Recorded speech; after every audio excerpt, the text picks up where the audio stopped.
Growing up, my dad gave me an incredible gift. You see, my brothers and I would compete in all sorts of sports, but the one that we competed in the most was wrestling.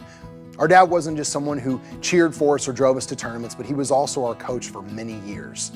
My brothers and I would see a lot of dads place conditional affection on their kids. If they performed well, their dads would be smiling and happy. There'd be lots of hugs and high fives, but if they performed poorly, the dads would yell, throw their son's clothes in their chest, and sometimes they'd even walk away in disgust. I'd even see dads leave the mat while their son was still competing if they got frustrated enough.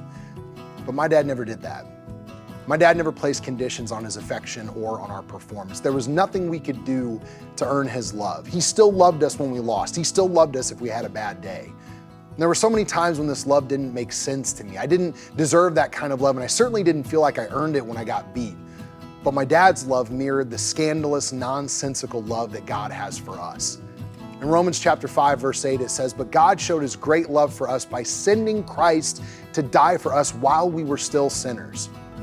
See, I didn't grow up in a church, and I didn't have a relationship with Christ until I was 23, but when I heard the gospel for the first time, when I read Romans chapter 5, verse 8 in my early 20s, I was able to begin to comprehend this kind of love because of how my dad loved me.